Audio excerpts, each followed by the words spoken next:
Hello.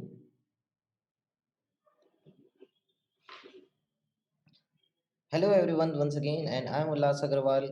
And in this video, we are going to discuss the 11th question of the first mock test, which is present in the NTA Abhyas app. NTA has done, as you know, very good job of providing so many mock tests. So here we are helping the students to see the solution of the questions that they are not able to do from those mock tests. So without wasting any time, let us discuss the 11th question. Yeah, 11th question of the first mock test present in the NTA Abhyas app. So let me just share my screen with you. So 11th question it is. I think you, okay. Yeah. So this is the question right there in front of you. If you want to read, you can pause the video. I will go ahead with the solution. तो यहाँ पे हमारे पास है दो blocks A and B. दोनों जो blocks हैं वो वॉल के साथ कांटेक्ट में है, वर्टिकल वॉल के साथ, and the wall is smooth, but there is a roughness present between A and B, and we are trying to keep these two in equilibrium by applying a force F. तो अब question में पूछा गया कि ऐसा force लगाने से क्या इक्विलिब्रियम में रह सकते हैं क्या. The friction on B due to A in equilibrium. So friction on B यानी बी में जो फ्रिक्शन लगेगा ए से इक्विलिब्रियम में ऊपर की तरफ है, नीचे की तरफ है, या भाई फिर इक्विलिब्रियम हो ही नहीं सकता. Okay, very nice question. Now if you consider both the blocks, let me just draw the free body diagram. मान लो ये जो ब्लॉक है वो भी है ब्लॉक बी और ये है ब्लॉक ए. अब वॉल से तो कोई फ्रिक्शन लग नहीं रहा है और दोनों में लेकिन mg फोर्स तो लग ही रहा है. अब ये जो mg फोर्स है इसको बैलेंस करना पड़ेगा अगर इक्विलिब्रियम मेंटेन करना है तो. अब ये जो दोनों जो mg फोर्सेस हैं वो दोनों ही नीचे की तरफ है, यानी दोनों को ही एक ऊपर की तरफ फोर्स चाहिए, मे बी F1 F2, जो कि उनको वेट को बैलेंस कर पाए इक्विलिब्रियम में रखने के लिए.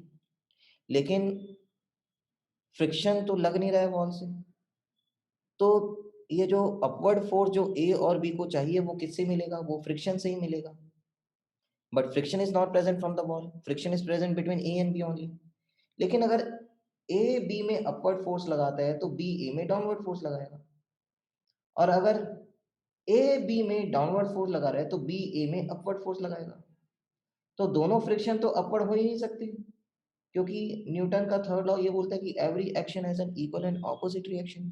So if one of the friction between them is upward, other friction is downward, so both are not going to gain any upward force. दोनों को तो अपवर्ड फोर्स मिलेगा नहीं.